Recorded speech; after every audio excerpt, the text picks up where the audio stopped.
Hey guys, welcome to Rose City Comic Con and the Joe Kelly Spotlight. 1 minute.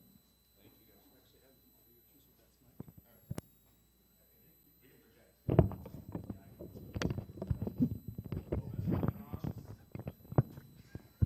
actually need you to use the mics. Oh, sure. Yeah. Oh, these are for the historical records of the whole thing. Oh, cool. Oh, whoa. The historical records. What channel are we on? Supersexyhot.com. Yeah. So I assume most of you guys are familiar with the work of Joe Kelly. He has done work on the X-Men and Spider-Man, Superman, Deadpool, Ben 10 television show, as well as creator-owned projects like I Kill Giants and Four Eyes. And so we're really happy to have you here in Portland. And you're based out of LA? No, I'm from New York. Okay, cool. And you went to the NYU Tisch program, and Yeah. that got you involved in the Stan Hatton project? Yeah. The couple of editors. First, thank you guys all for coming. I really appreciate you coming out. Yay. This is a very cool show. It's my first time to Portland and my first time here, so this is a really nice show. So thank you guys very much. Yeah, a couple of editors wanted to start it. They wanted to find new talent, and one of them was an NYU graduate. So he contacted our department. It was a creative writing or dramatic writing department specifically. So we were trained to write screenplays and plays and TV shows. And I was a graduate assistant at the time working there, and the secretary, I always tell the story mostly for new writers.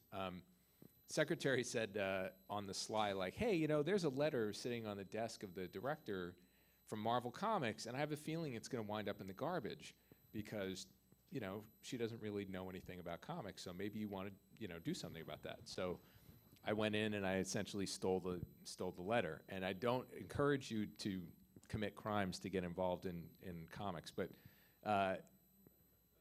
I saw an opportunity, I took it, and it's just one of those stories that I read the letter, I saw what it was about, then I offered, I said, hey, I heard Marvel contacted you, I read comics, and I would like to help, and so I helped run this little program, and it was nicknamed the Stan Hatton Project, and we only did it for 2 years, although many years later I taught the class at NYU, and then Eddie Berganza from DC Comics, Will Dennis has taught it, like a bunch of people have taught it subsequently, but the 2 years we did it, I graduated the first year and immediately got work. And then this guy, you probably never heard of, Brian K. Vaughan, a writer. Yeah, no, that's just some guy. He was an undergrad while I was a graduate student, and he came up the second year. So it was pretty successful for the 2 years that we had it. And that was how I got in. And actually, it's funny that Carl Kiesel's here. My very first job was to do dialogue over a Carl issue. It was Fantastic Four 2099, and it was an issue that he wasn't able to finish because he had to jump onto something else, and that was my phone call saying, all right, kid, we like the way you do dialogue, so. Is that what that was all like then? Like that was what the test was just like dialoguing a page, or like yeah, what did it entail? Yeah, the way we did the class was they started from the sort of micro and went to the macro. So you started with dialogue, and I've always liked dialogue. It's always been something I enjoy and I'm halfway decent at, so I like that. And then it went back to how do you build a series. So that was, which is kind of the reverse of how I taught the class. But yeah, it was a good opportunity because the book was going to come out no matter what. They needed it fast. People who are new and excited and excitable will work fast, and that was what I did. So when those opportunities come up, if you're looking to get involved, that's what you have to do. You got to take them when they go. And then I followed Carl on Daredevil. Yeah. And then once you start to meet one editor and they're like, oh, this guy hit a deadline and he's not crazy, then all of a sudden every other editor is like, how about a What If, and how about a Marvel Fanfare, and that's how you start to go. At least that was how it was back when I started.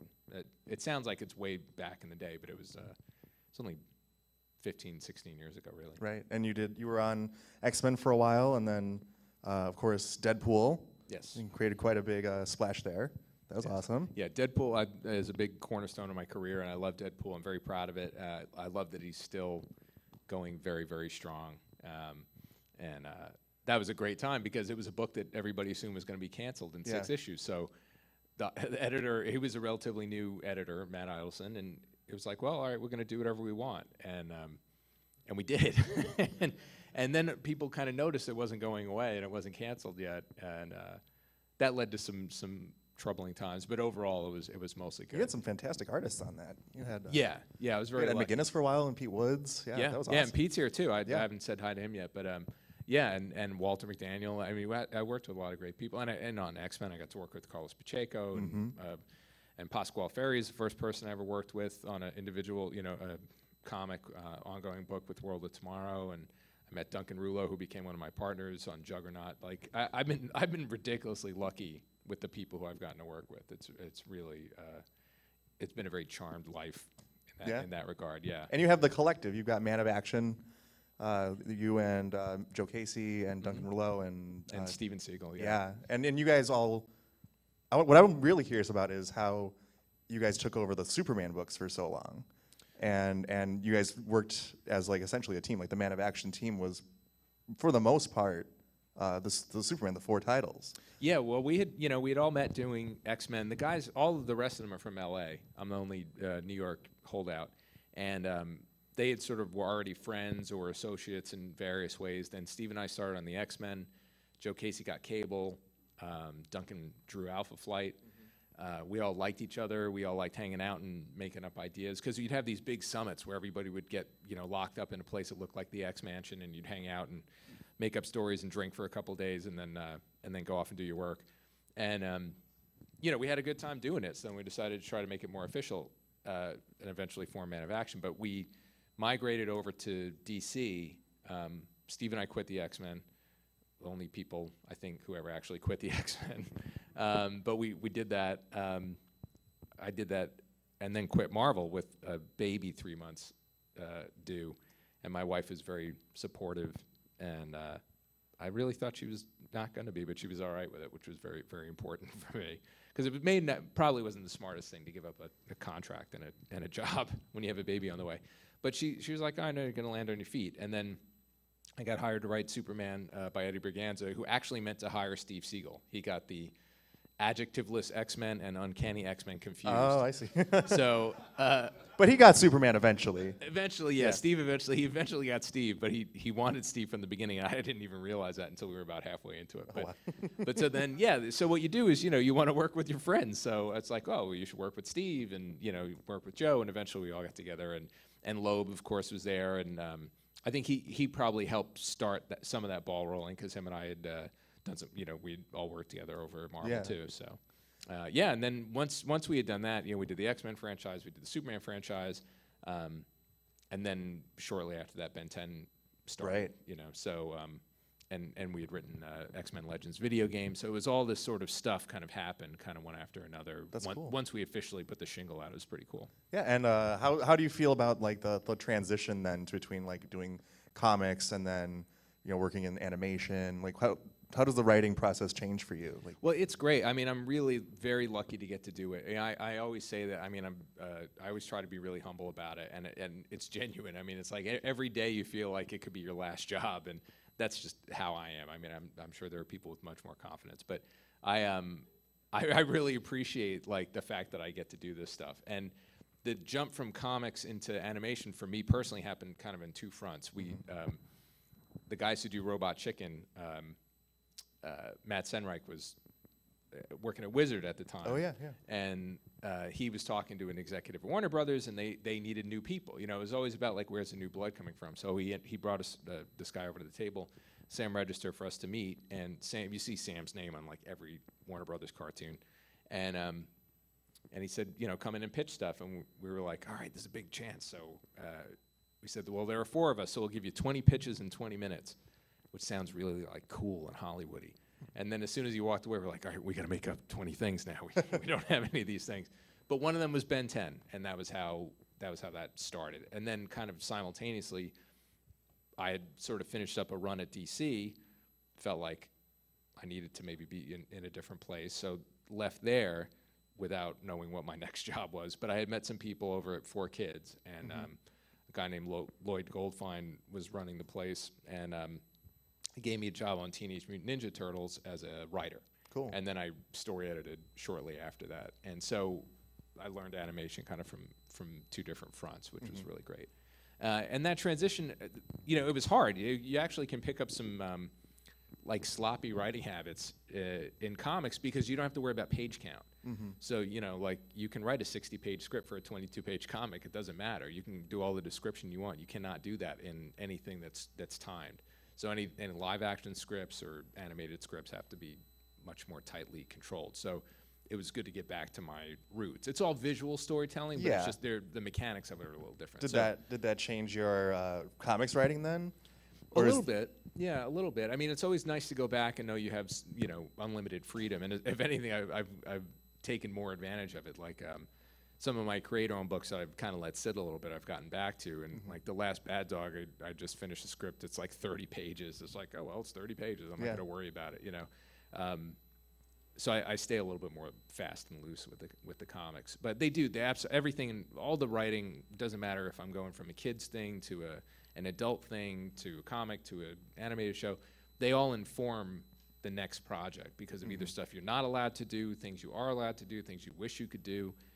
They all kind of feed, for me, you know, what the next project's going to be. So is that kind of where you let your freak flag fly with your like the independence, like the creator-owned, Four Eyes, I Kill Giants, things like that? Like, do you enjoy working in like the sandbox that's already like established, like your Spider-Mans, X-Men's, or do you enjoy the creator-owned stuff more? Like, I like them both. They're just different jobs. You know, you just have to know what you're getting into. Like my run on Spidey, I'm very proud of. That was a huge thing for me. Spider-Man is my favorite character growing up. I always was. And so to get a chance to write it and to work in that room with really cool guys, that was very meaningful. And we got to do some things that I thought were pretty cool within the latitude of the character. And then I can go off and do Bad Dog, which is obscene and nasty and whatever, or you know, Four Eyes, which is you know, I can do like, you know, you can't have kids in danger in animation. That's kind of a no-no. Yeah. You can't have it's difficult to have main characters behave poorly in certain types of shows. So, you know, I can write whether it's I Kill Giants or Four Eyes, all those characters, they're all sort of younger characters who are foul-mouthed or do bad things or whatever. So yeah, absolutely, the freak flag is out there big time. Well, I'm curious about the fact that like you've done a lot of work where like the Superman stuff and the Spider-Man stuff, like that was part of like a collective, like a team effort. You guys were an ensemble of writers, and all having to like, you know, dovetail into each other's stories. What's that process like of, you know, having to work with what someone else is, you know, coming off of, and then you know you have to like put the character in a certain place when you're done with your story? How do you keep your own story intact? It can certainly be a challenge, but for me the trick is to try to lay up front as much as lay the plan up front. So if you know that, okay, we've got a year, I want to get Superman from point A to point B over the course of this year, it's easy for the editors to then explain that to other editors or to the editor-in-chief, and once you have a green light, you can kind of just tell your stories. We do it both now in animation on Marvel's Avengers Assemble. We did it on Ultimate Spider-Man. We write in a room, you know, so it's me, it's the guys, it's, you know, Joe Quesada, Paul Dini, Jeff Loeb, you know, you have all these people in a room throwing ideas around, and you just put them all up on the board. As long as everything is agreed upon up front, you kind of know where the walls are, and then you just have a lot of fun in between. So I actually enjoy it because you know, it's tiring being the guy coming up with your own stuff all day. I mean, that's why if you read my creator-owned books, they're very late. They haven't been around for a very long time because, you know, if I hit a brick wall, I've got nobody to go, well, what about this idea? What about this idea? And then I might go off onto some other tangent for a while. But when you're in a room with, you know, 8 other people, there's never, you know, a dearth of ideas. There's always something coming around. So I like them both. I mean, I really do.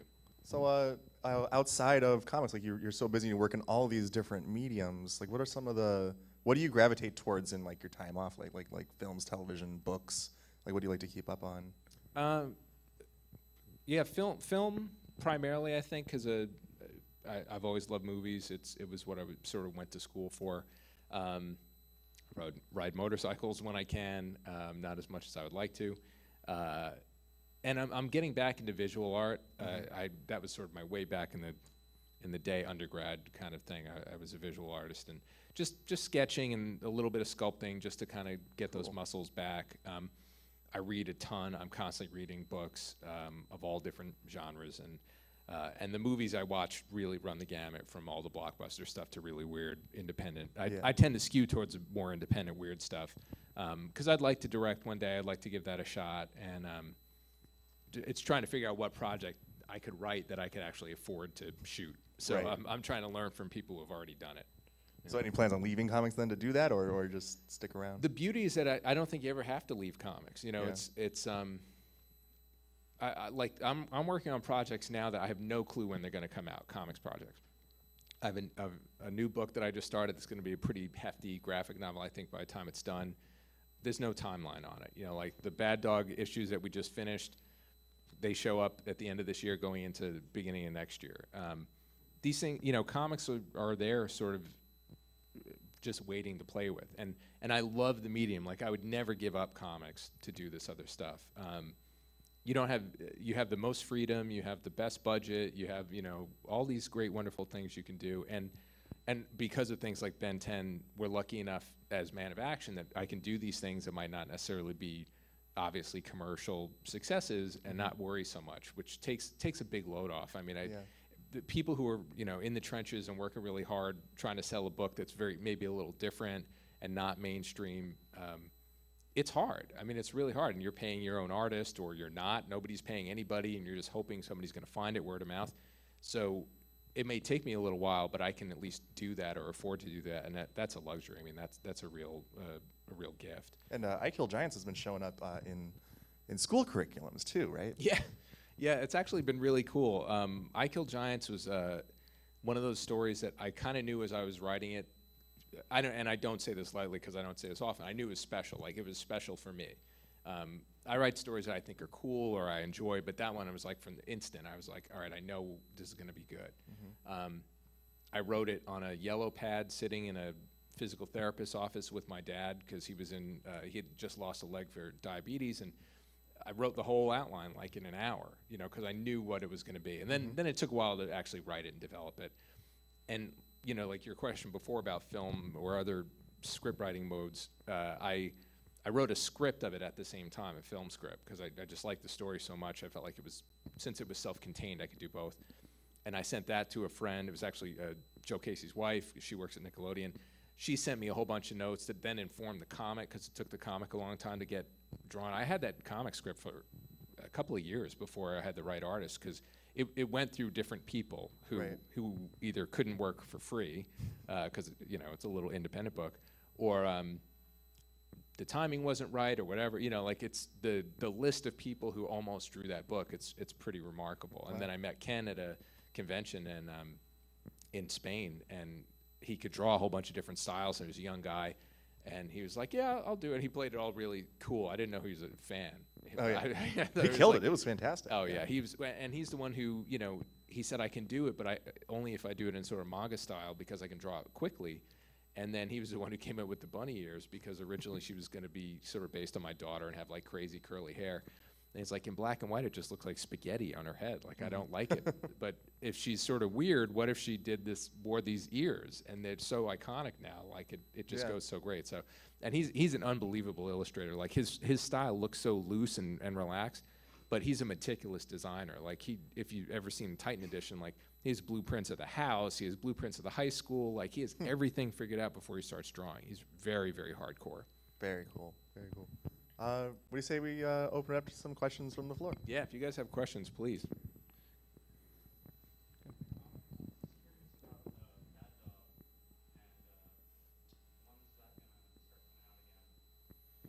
Bad Dog. So the question is, when is Bad Dog coming out again?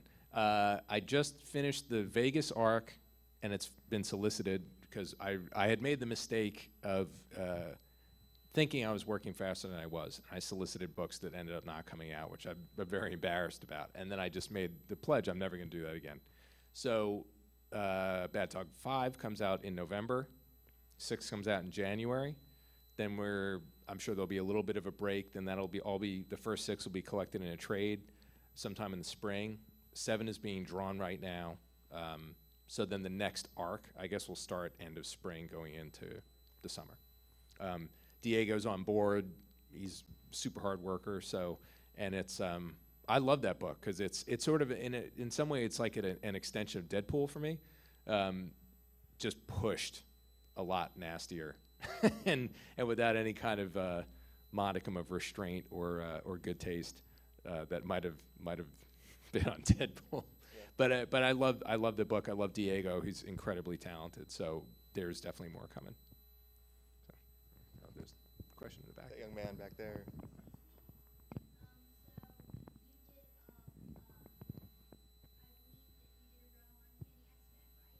I did regular X-Men, not Uncanny, but I did work on the X-Men. Steve had Uncanny.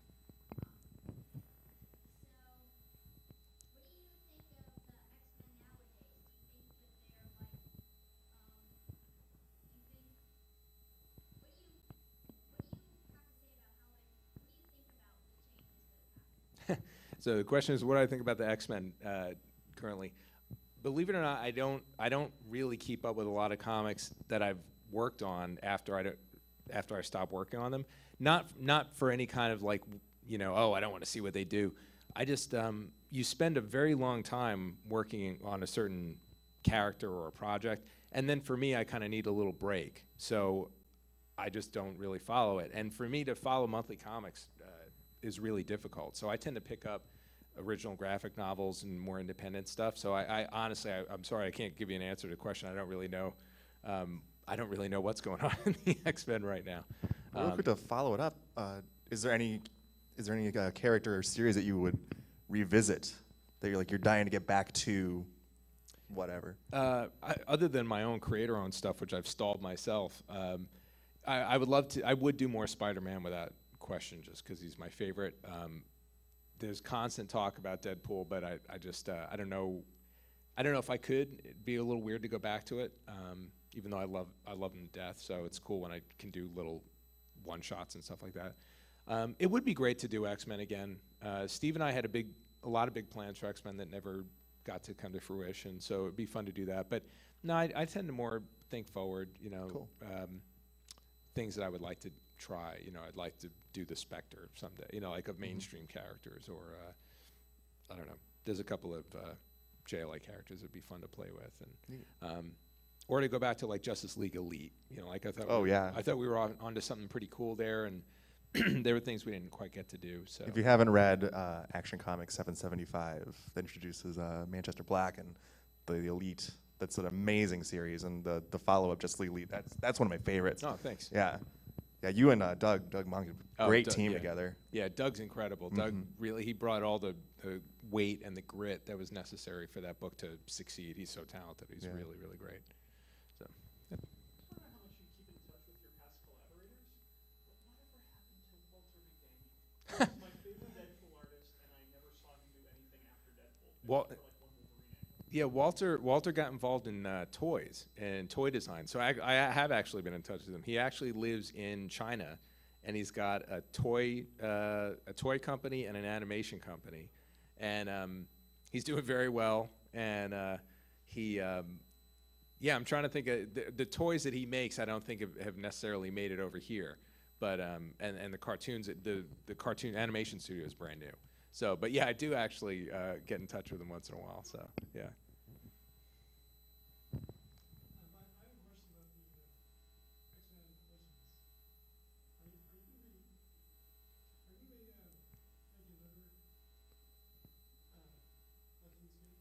No, I don't think so. They did actually make a sequel, and they did not ask us back for that sequel. I think we drove the guys maybe a little crazy because we have our own way of working. Like, when the Man of Action guys get into a room, we've known each other now for, 15, 16 years. And they've known each other longer. So it's like working with your brothers. And so we get in a room, we're like, blah, blah, blah, and not entirely, we're very professional. But in the moment, it doesn't always look like that. And I think that the guys were a little more buttoned down at Raven, and they were sort of ready to sort of be super focused, and they didn't ask us back. But we wrote a gigantic script. They wanted to do like a Final Fantasy level game. So I think that script it's multiple hundreds of pages is the script, and they didn't end up using even, I think, 2/3 of it maybe. So maybe they had enough for a second game. I don't even know. But no plans out. We did. I co-wrote the first Darksiders. I like video game writing. I would like to do more, but we've just been really busy doing animation. So. Oh, cool. Thank you. You've had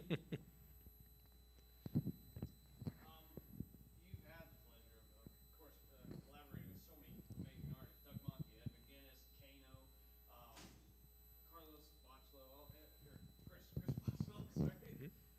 But as the writer, having to create that vision for the artist to interpret, are you very loose with your scripts and narration, or are you very detailed in telling them exactly what you would envision on the page?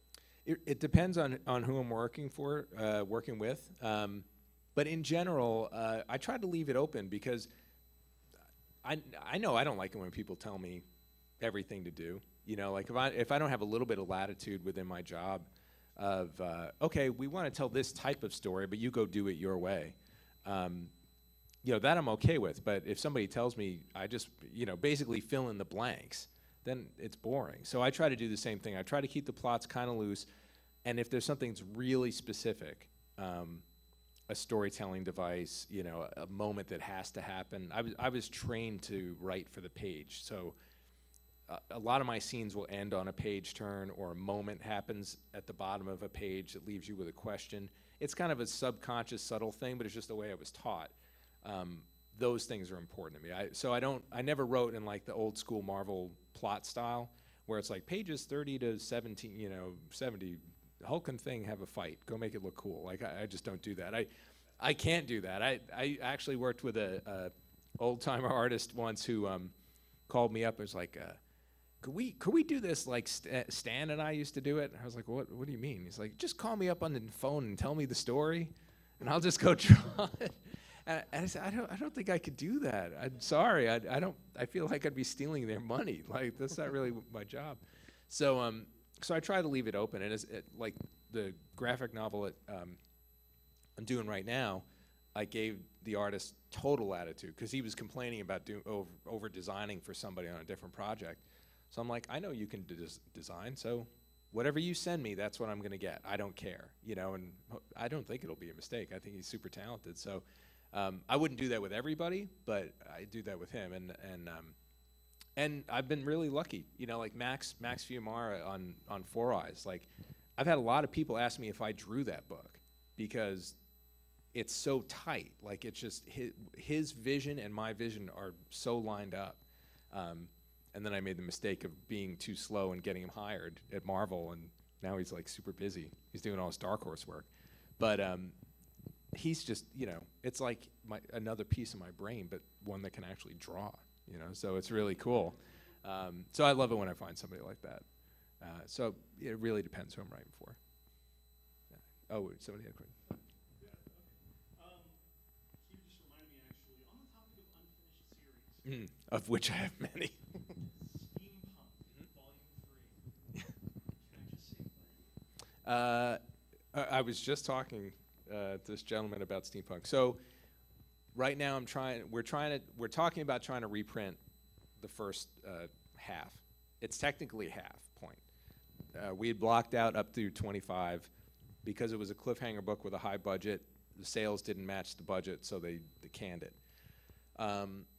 Chris is definitely interested in doing more. I'm definitely interested in doing more. So kind of time will tell, but we have to figure out the economics of how to do it.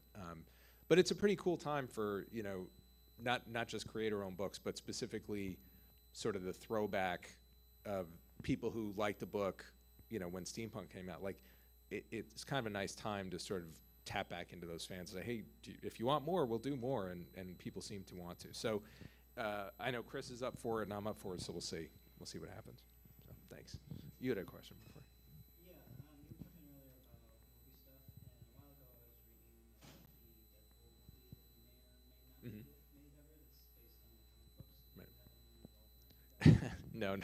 I had one meeting with Laura Donner and those guys and talked a little bit about it. But you know, it's funny, that Deadpool project has gone through all sorts of different iterations, and different people have had it.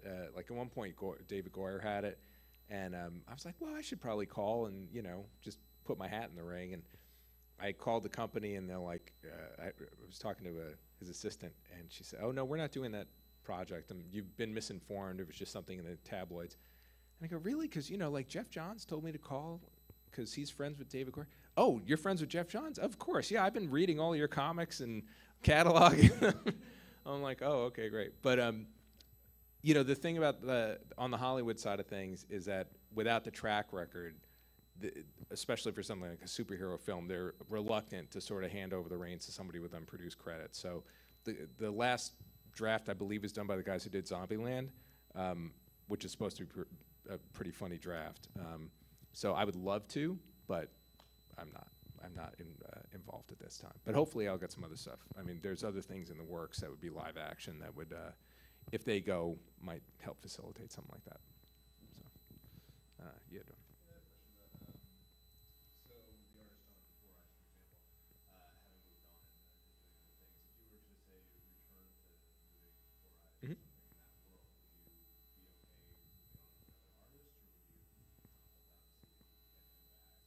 That's a great question. And Four Eyes in particular, Max brings so much to that book, and really, for me, created that world that I'll wait for Max. And we've had very frank conversations, which is really, I'm very lucky to have collaborators who are not shy.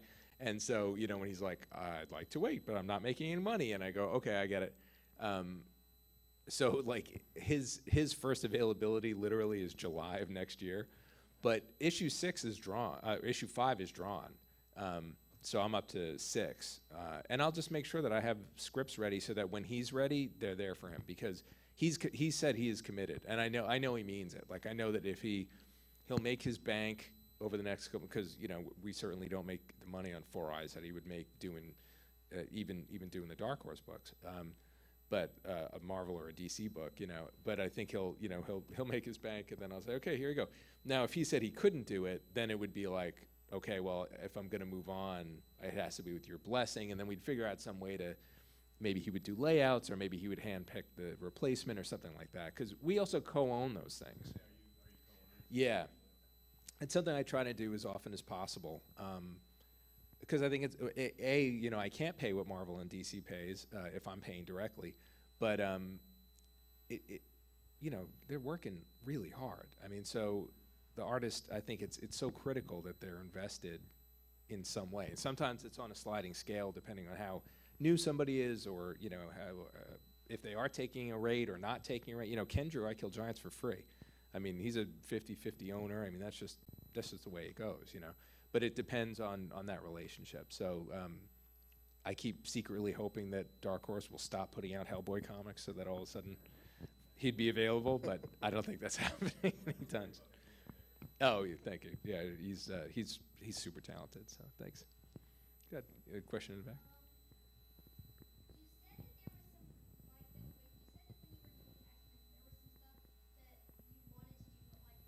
Mm-hmm.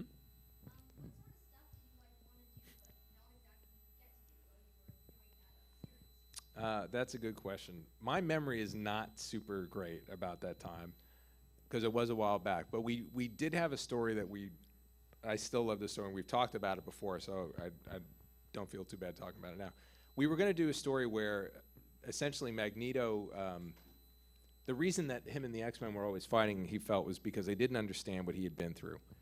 And so there was going to be a story that basically started out with with the X-Men essentially in a mutant concentration camp, and that was secretly being run by him, and he didn't, you know, they didn't know what was going on. And to see what it would be like, you know, essentially what he lived through in World War II, and the brutality of man, you know, to another man, and then that was going to create a split in the X-Men that was really driven by the characters. It wasn't just sort of like, oh, we're just going to argue about something and now we're all split up. It was really coming from a philosophical place. So Magneto turned half the X-Men and really split them, and that was something that was going to be a really big story.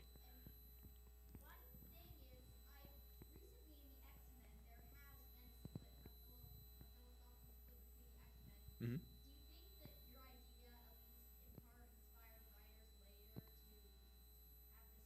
Oh no, I don't think so. I mean, it would be nice to think that, but no. It's sometimes when you work on certain characters, certain types of ideas automatically are organic to those characters. So the X-Men is so built around politics and sort of philosophy, and eventually when you have this sort of Martin Luther King, Malcolm X kind of analogy that people like to make between Professor X and Magneto, that sort of psychology is going to come up within characters. So no, the guys we didn't have anything to do with that.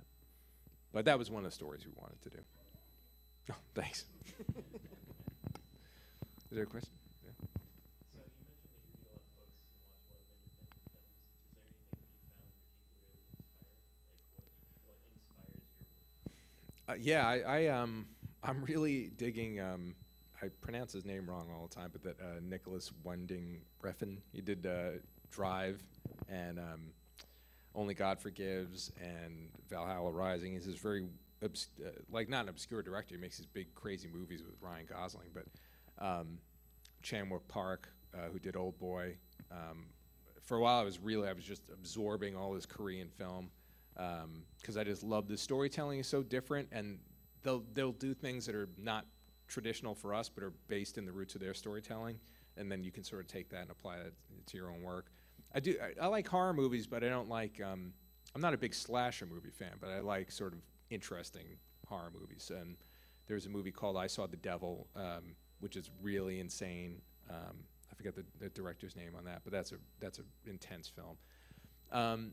And then books. I'm reading A Visit from the Goon Squad right now. I believe the author's last name is Egan. I think it's Jennifer Egan. That was Matt Wagner recommended it, so I'm like, oh, Matt Wagner, super genius. So if he says to read something, I should read this. And I really am looking at a lot of independent films. Just in a lot of ways, just to shoot some. To try to learn, what people are doing and see how they're pulling it off, so that I could try to do it myself. But yeah, really wide variety of books. I get bored, so I don't read. The new Stephen King book is going to come out in a couple of weeks, or in a couple of days. So that's already pre-ordered. But I went back and read The Shining because I had never read it. It's kind of a sequel to The Shining, so that was fantastic. Like reading young Stephen King was like mind blowing, for me. So yeah, a whole lot of stuff. And in comics, Osamu Tezuka, who's godfather of manga and of anime, because he never was pigeonholed. I mean, created Astro Boy, but then did these really weird adult books that if you ever see them, you're like, this is a little creepy. This is the guy who made Astro Boy. But that's what I like. I like being able to jump around. I mean, for all the guys in Man of Action, like if you look at our work, it's like these are the guys that created Ben 10, and then Joe Casey has books, like The Bounce and Sex and all these kind of strange things. I like that we're not pigeonholable. I like that we can jump around and do different things. So Tetsuka was a master of that. And then Urasawa is the new guy. He's just so good. 20th Century Boys, Pluto, Monster. He's a super incredible, talented writer, artist. So that's just some of the influences. Let me get it over. You got a great job. How'd you get the gig? Full disclosure, I'm a writer who would like to make a living at it. Well, my entry point was very weird. I sort of talked about it a little bit in the beginning. Editors had come to NYU where I was a student and gave me an opportunity. What I tell people right now, as far as trying to break into the business, and if you're into comics specifically, try to find an artist whose work you would buy. That's a most important disclaimer to put on it. I mean, a lot of people have a friend who can draw, and I see books all the time like, well, my friend drew this, and the story might be good, but the book doesn't necessarily look good. Editors will not look at it. And unfortunately, as writers, we work in a visual medium. Editors don't have a lot of time, so they don't always look for scripts. But if you can hand them, even if it's a short story, 10-page story, if they like it, if it's engaging, then they might be able to go down the road and say, well, let me see the script, or let me try something else. So find an artist. Well, that's it. I was just going to say, I would always recommend doing something original because it serves two purposes. One is it's a showcase for your work, and if you can hook somebody with a new idea, and not just rely on you know, it's easier to do obviously a Batman or a Spidey or something because they come with all sorts of the preliminary heavy lifting is done for you, right? So if you can catch somebody with an original idea, that surprises them. But also you own it. And that is a huge, huge thing today, especially with the advent of like how the internet has changed how people get comics and how they get entertainment in general. It's not a far stretch to think that the thing that you make today could be something somebody's reading in a short period of time without a big middleman, without a big company to distribute that stuff for you. Because if the book is decent, now you have to get, there's 10 million websites and 10 million web comics and all those people you have to get over. But word of mouth spreads really quickly. So those projects do find an audience. I mean, I've written plenty of stuff that, you know, like sold 1,000 copies, you know, like I've been lucky enough to do superhero stuff, but then I write weird independent books that nobody buys or nobody reads, and that's okay. But the 1,000 people who did read, you know, Bang Tango or Engine Head or something like that, they really like it, and that I'm very okay with that. That's in the traditional diamond-driven direct market system. That stuff existing online, all of a sudden, it can go out into the whole world, and I don't have to worry about whether or not somebody ordered a copy. So when you own those things, it's really important because you're building a library. Hollywood and all this sort of other media look to those things. You control those things. If you write a Batman story, you might write a very cool Batman story, and that might get you some work, but it doesn't do you anything. You don't own it. So I would always encourage you to do your own stuff. And if you can't find an artist, you know, certainly try prose. I mean, don't be afraid to go prose first, or, you know, write a script. One of the main differences being if you were trying to get into TV, you do have to do spec scripts, although you should also write a pilot. That helps people too, to look at your work and get in. Yeah. Oh, great. Mm-hmm. Yeah, that's great. As long as you've got people who, you know, like I said, if you would buy it, if you see it and you said, if I saw that in the store, yes, I would pay for it, then that's somebody you should work with. But if not, just thank you very much and move on. Because it really, I can't tell you how many times I've seen a good story just be undermined by the art, and it doesn't help you at all. Sure. Are you local? Yes. This is the best city of comic book support and community, I think, in the whole nation. So you're in the right place.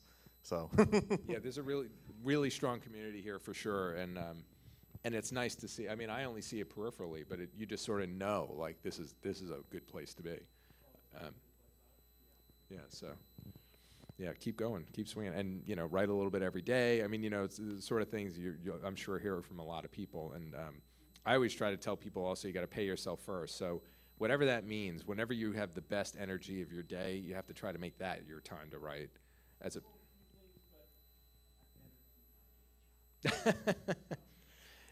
keep hammering at it. You know, everybody's an overnight success. It took 10 years. I mean, it's just, you know, it's really, you never, and the funny thing about all this stuff is you literally never know. Like not that people should hold on to false hope, and, you know, eventually you got to always take a hard look at yourself, and you got to make sure there are people who will tell you honestly, this is good, this is not good. But people really do, you know, write a book and out of nowhere they sell it, and then people go. I mean, you know, I always look at Quentin Tarantino as such a weird example, but I mean, it's, you know, he had written how many screenplays before he finally got, you know, discovered, and then he went back and bought all that stuff. And there are plenty of comic book artists and writers who have the exact same story. So just, you know, keep hammering at it. Sure.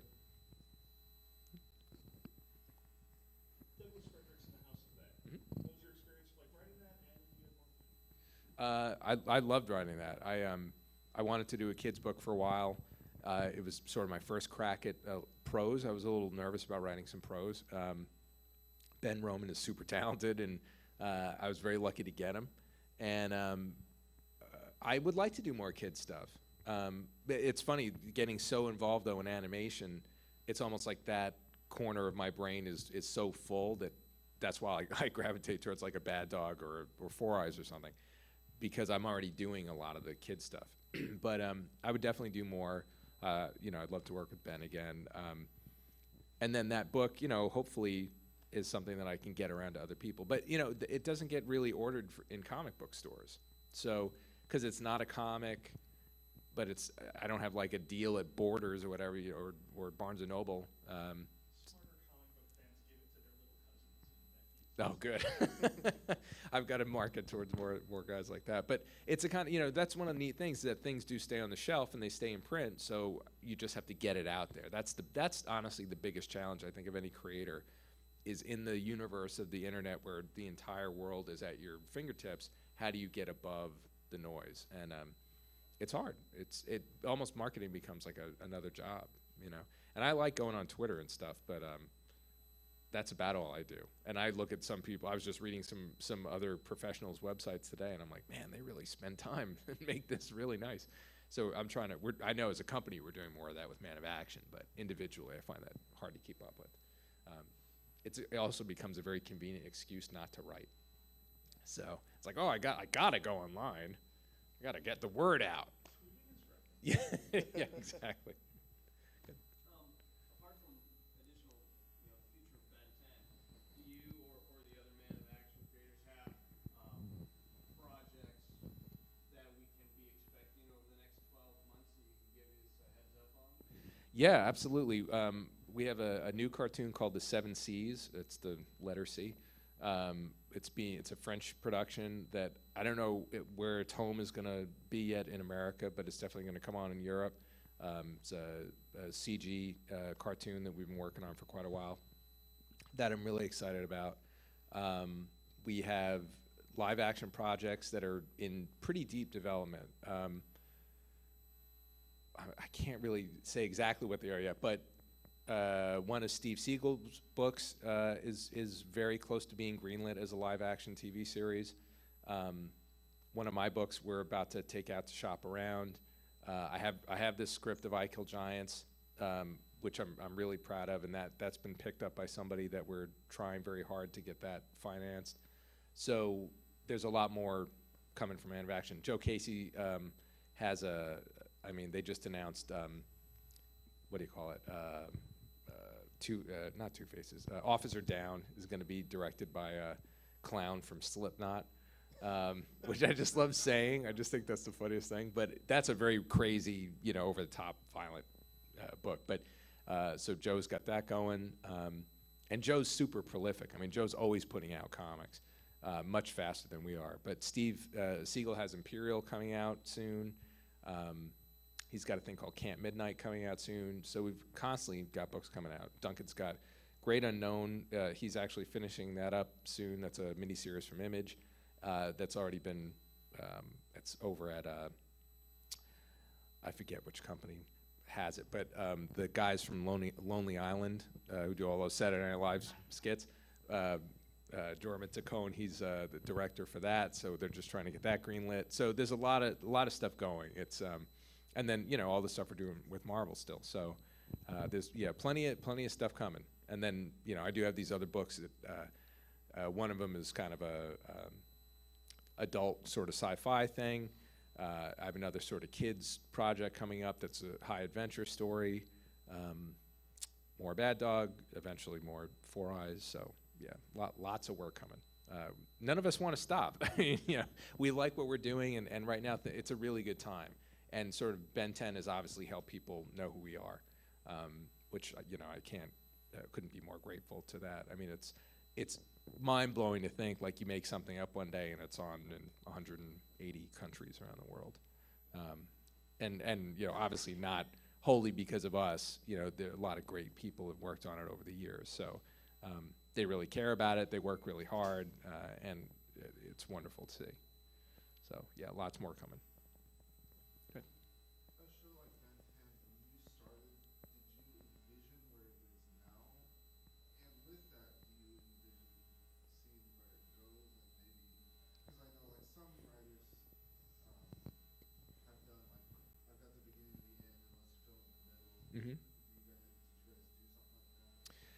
Not for Ben 10, though. That is how I tend to work on a lot of stuff. Four Eyes is actually engineered that way. Like the beginning of Four Eyes was always set, the end was always set, and then it was a question of how much time we really had for the middle for Max. Ben really took on a life of its own. It was also our first, sale of a show, so, wholly owned by Cartoon Network.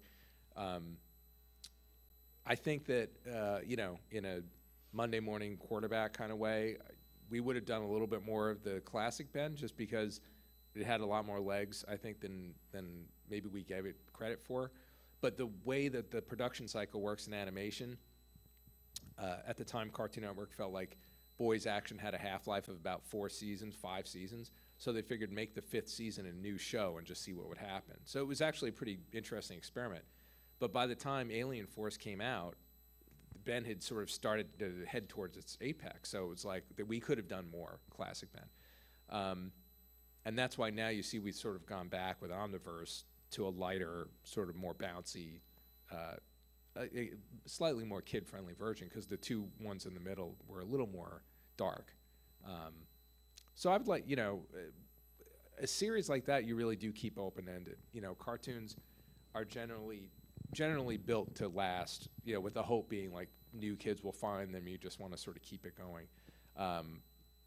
Because in general, networks don't want to make them episodic. So something like Legend of Korra or Avatar is a anomaly, where they know it's got a beginning, middle, and end. I would love to do stuff like that. It's actually my preference, because I feel like you can keep the tension up and you can be a little bit more dramatic. But for broadcasters, and especially international broadcasters, they don't like to. They don't like to have a strip like that. They call it. They want to be able to just pick and choose, and it's okay if you watch episode 18 before you watch episode 3 and that kind of thing. So that's why you see like Spidey and the Avengers are a little bit looser. But I think that model will eventually become the real model, because you're already seeing it in adult TV. I mean, like shows like Breaking Bad and things like that. Like they know where it's going to go, and they know we're not making a show that's going to run 15 years.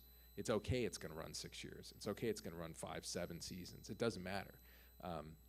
They're very comfortable with that now, and that's a model that's been in other markets forever. The Europeans have done it for a long time. The Japanese have done it for a long time, but we're just like waking up to that possibility. So I think we're going to see the same thing in animation, I hope.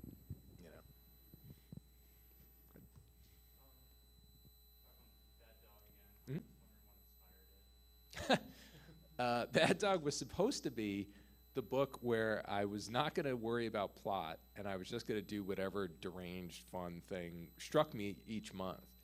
And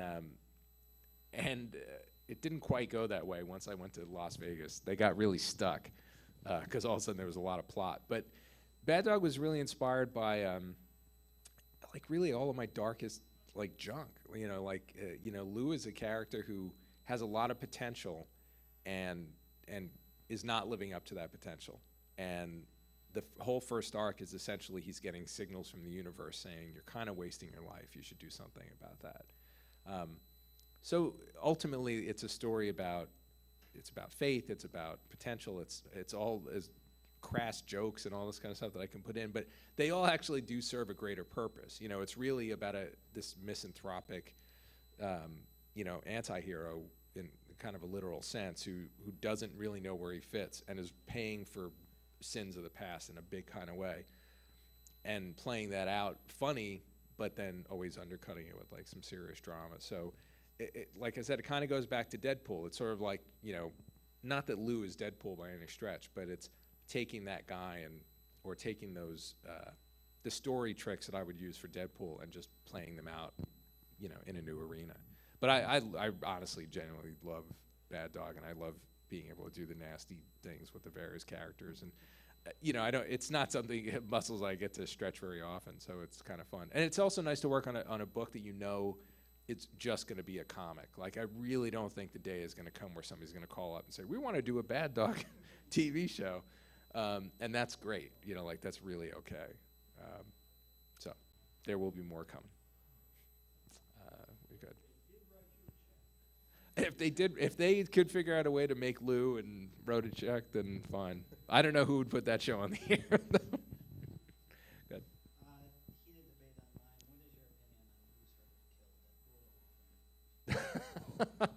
on who's harder to kill? Who's harder to kill? I just feel like by loyalty, I have to say Deadpool is harder to kill. Yeah. I would definitely pick Deadpool. I think Deadpool could be pretty much ground down to a stump and he'd come back. I think there is eventually some limit for Wolverine, but that's the best I could do for that answer. Good. So you've Douglas Fredericks or Frederick Douglass, whichever. Douglas Fredericks, yeah. There we go. Ben 10, Generator Rex. You've written a lot of young adult or stories for kids. Mhm. Do you guys, not counting notes from like studios or from the money men, do you have self-imposed edicts that you're like, this, if we're telling a YA story, it has to encompass these themes or these motivations or this type of subject matter? Do you have like motivations that you guys, as a collective, or that you specifically employ when you're writing for younger audiences? That's a great question. When we're writing as a group, very often those projects are coming from the outside. So it is somebody with a property that they want us to develop, or an established, Marvel superhero or something like that. So then those things are sort of imposed on. You really know what the latitude is. If we were left to completely free reign, I think the model everybody kind of points to, so it's a bit of a cliche, but it is the right one for me. It's early Amblin, right? So it's E.T. and it's even a little bit of Jaws, to be totally honest. But I mean, it's where the storytellers were not afraid to put kids in a situation, young characters in a situation that was scary, and then let them come out on the other side of it a little bit more mature and a little bit more, and changed. And so I'm not afraid of, I think kids are a lot more resilient than we give them credit for. I'm not afraid of a story where kids are confronted with issues that are not totally comfortable. But you just have your own belly barometer of like, okay, that's too far for that, or that's too dark. The guys like to make fun of me because I tend to go very dark when we're joking around. And a lot of stories I want to tell are really dark, but those are not the kid books, Like, and that's okay, So yeah, I definitely have my own place, on the spectrum of where I should stop. Yeah, no baby bad dog that where. That'd be really cool. It would be pretty cool.